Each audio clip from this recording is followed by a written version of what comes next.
शराब पीअण वारो भलजां केतिरी बि तारीफ़ करे, शराब ठाहिण वारो भलजां केतिरी बि तारीफ़ करे, शराब खपाइण वारो भलजां तारीफ़ करे, शराब ख़रीद करण वारो भलजां तारीफ़ करे, पर अल्लाह से क़ुरान में तो फरमाए रिजसुम मिन अमलि शैतान, इहा शराब चंगी शइ नाहे बल्कि गलीज़ गंदगी आ।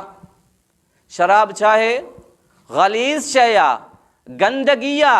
इन जा फ़ाइदा बयान न कयो। अल्लाह से जॾहिं क़ुरान में गंदगी चयो आहे त असां उनखे गंदगी ही सम्झंदासीं। इहा गलीज़ शइ आहे, गंदी शइ आहे, क़ाबिले नफ़रत आहे, क़ाबिले तारीफ़ नाहे।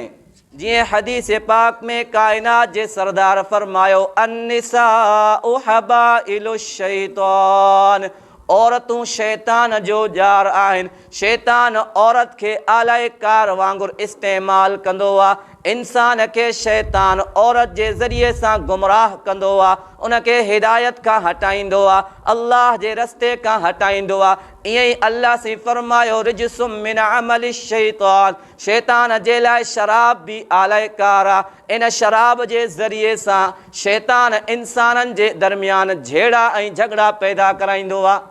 तव्हां ॾिठो हूंदो जॾहिं माण्हू शराब पीअंदा आहिनि, केतिरा माण्हू इन शराब जे करे पाण में क़त्लो गारत थिया, शराब जी हालत में मरी विया, शराब जी कंडीशन में मरी विया, शराब पीअंदे मरी विया।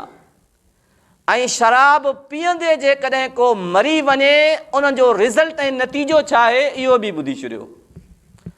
अज़ीज़ दोस्तो, कायनात जे सरदार अल्लाह जे महबूब रहमतुल लिल आलमीन पैगंबर फरमायो जेकॾहिं को इंसान दुनिया जे अंदरि शराब थो पीए, शराब पीअण जो आदी आहे, शराब जी उनखे आदत लॻल आहे ऐं शराब पीअंदे पीअंदे दुनिया खां हलियो वियो आहे, उन अल्लाह खां माफ़ी न घुरी आहे, उन अल्लाह खां तौबा न कई आहे। यादि रखो मुसलमानो, अल्लाह जी कोरट में इहो शख़्स ईअं पेश थींदो जीअं मुशरिक ऐं बुत परस्त पेश थींदो आहे।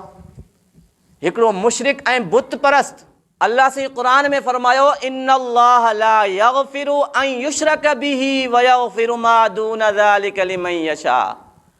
अल्लाह साईं मुशरिक जी कॾहिं बि माफ़ी न कंदो आहे जेको हालत शिरक में दुनिया खां हलियो वञे। त ईअं ई कायनात जो सरदार थो फरमाए जॾहिं को शख़्स शराब जी हालत में दुनिया खां हलियो वञे त इहो बि अल्लाह जी कोरट में मुशरिक ऐं बुत परस्त थी करे पेश थींदो, बुतनि जो पुजारी। अज़ीज़ दोस्तो, जंहिं आयत में अल्लाह साईं शराब जो ज़िक्र फरमायो आहे उन्ही आयत जे अंदरि अल्लाह साईं बुत जो बि ज़िक्र फरमायो आहे। ॼण त अल्लाह साईं पंहिंजे ॿारनि खे सम्झाइण थो चाहे त शराब हिकु अहिड़ी गलीज़ शइ आहे जीअं अल्लाह वटि बुत परस्ती गलीज़ शइ आहे। हिकु ई आयत जे अंदरि शराब जो बि ज़िक्र ऐं बुत जो बि ज़िक्र। वजह छा आहे? जीअं अल्लाह साईं खे बुत परस्ती खां नफ़रत आहे, ईअं अल्लाह साईं खे शराब खां बि नफ़रत आहे। हिकिड़ी हदीस पाक में कायनात जे सरदार फरमायो तव्हांखे ख़बर आहे त अल्लाह खे सभ खां वधीक कावड़ कॾहिं ईंदी आहे?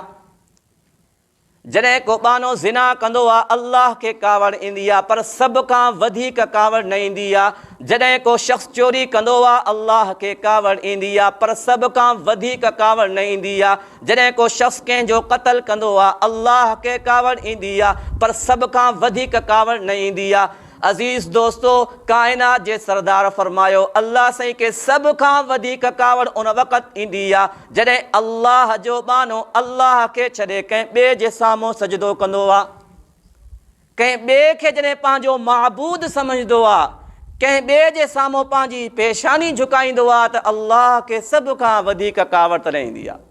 कायनात जे सरदार फरमायो अज़ीज़ दोस्तो रहमतुल लिल आलमीन पैगंबर फरमायो त 10 अहिड़ा माण्हू आहिनि जंहिंखे शराब जे करे अल्लाह जे पैगंबर जी लानत मिलंदी, अल्लाह जे रसूल जी लानत जा हक़दार बणंदा। उहे 10 माण्हू जेके शराब जे मामले में मुलविस आहिनि।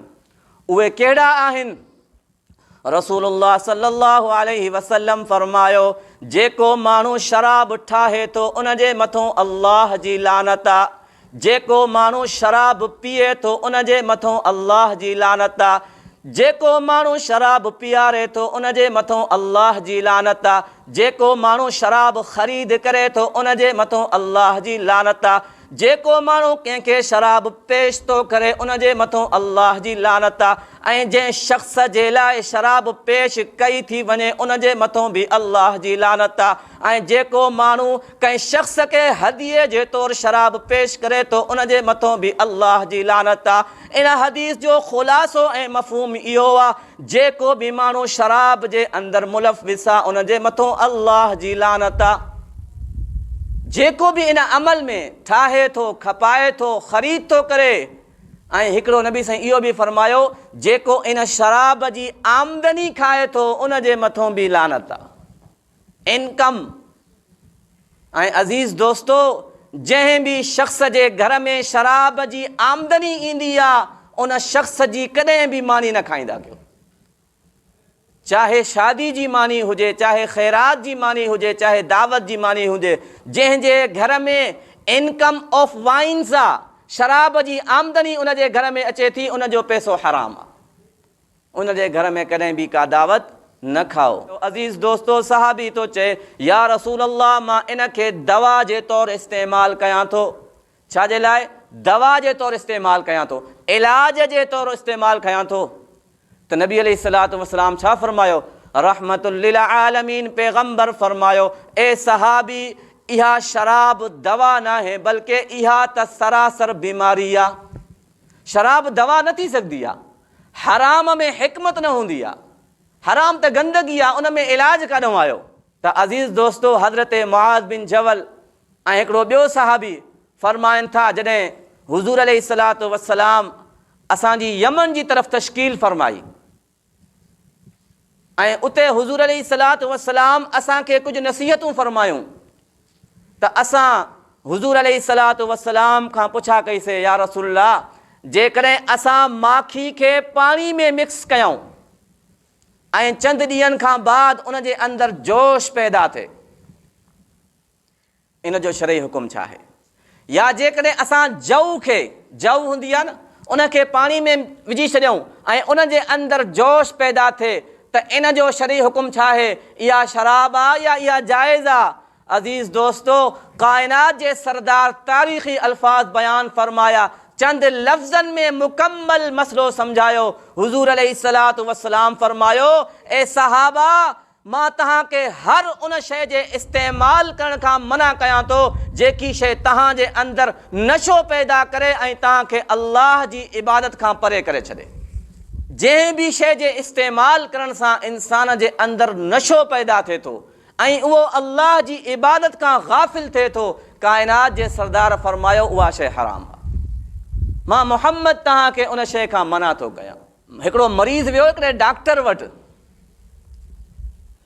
उनखे का बीमारी हुई, त डॉक्टर खे ख़बर लॻी त इहो शराब पीअंदो आहे।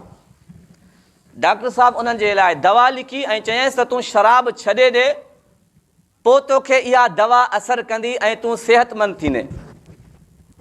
त मरीज़ चयो, ठीकु आहे, मां शराब न पीअंदुसि। पर इहा पुछा कईं, डॉक्टर साहब, शराब त नथो पीआं, पर इहो ॿुधायो, मां अंगूर खाई सघां थो? त डॉक्टर साहब फरमायो, बिल्कुलु, अंगूर खाइण में कहिड़ो हर्ज आहे। वरी पुछा कईं, डॉक्टर साहब, मां खारकूं वग़ैरह खाई सघां थो? डॉक्टर साहब चयो, बिल्कुलु। अच्छा, मां ड्राई फ्रूट खाई सघां थो? डॉक्टर साहब चयो, बिल्कुलु खाई सघे थो, बादाम खा, पिस्ता खा, जेकी शइ वणे खा। त उन मरीज़ थोरी चालाकी कई, त डॉक्टर साहब, शराब बि त इन्हनि शयुनि मां ठहंदी आहे, जॾहिं इहे शयूं खाई सघां थो, कोई नुक़सानु न थींदो, पोइ शराब छो नथो पी सघां? त डॉक्टर साहब वरी मरीज़ खां बि वधीक होशियारु हुयो। त डॉक्टर साहब फरमायो त मुंहिंजो बि तोसां हिकिड़ो सुवालु आहे, जेकॾहिं मां जग पाणीअ जो तोखे हणां, तुंहिंजे मथां हारियां, तोखे नुक़सानु थींदो? मरीज़ चयो, कुझु न थींदो, वधि में वधि मां आलो थी वेंदुसि। वरी चयईंसि, जेकॾहिं मां मिटीअ जो बुक भरे तुंहिंजे मुंहं में हणां, तोखे छा थींदो? उन चयो, त कुझु बि न थींदो। त डॉक्टर साहब फरमायो, जेकॾहिं मां इन्हनि खे मिक्स करे बाहि ते पचाए करे सिर ठाहियां ऐं उहा तुंहिंजे मुंहं में हणां, को नुक़सानु थींदो? उन चयो, त वाक़ई शायदि मौत अची वञे। त डॉक्टर साहब फरमायो, त अंगूर खाइण सां नुक़सान न आहे, ड्राई फ्रूट सां नुक़सान न आहे, जव खाइण सां नुक़सान न आहे, छुहारा खाइण सां नुक़सान न आहे। जॾहिं इन्हनि जे मिक्सचर सां शराब ठहे थी त शराब तुंहिंजे लाइ नुक़सानदेह आहे। इहो न ॾिसबो त ठहियो छा सां आहे, इहो ॾिसबो त इन जो रिएक्शन छा आहे, इन जो असरु छा आहे। अल्लाह खां सची तौबा कयो, न कॾहिं पाण शराब पीअंदासीं, न कंहिं पंहिंजे मिट माइट खे पीअण ॾींदासीं इंशाअल्लाह। इहा ग़लीज़ शइ आहे। कॾहिं बि पंहिंजे इलाइक़े जे अंदरि, जीअं उबाड़े शहर जे अंदरि शराब जी दुकान खुलण जी कोशिशि थी हुई, अल्लाह जे नेक बाननि, उतों जे आलिमनि, उतों जे ताजरनि, उतों जे ज़मीनदारनि उते एहतिजाज कयो ऐं इन शइ खे मुकमल एहतिजाज कंदे रोकाए छॾियो। इहा नसलुनि खे तबाह कंदी आहे, इन में काई ख़ैर ख़्वाही न आहे, सिर्फ़ु ऐं सिर्फ़ु नुक़सान आहे। अल्लाह सां इहे ॻाल्हियूं सम्झण जी तौफ़ीक़ नसीब फ़रमाए। आख़िर दाअवाना अल्हम्दुलिल्लाह।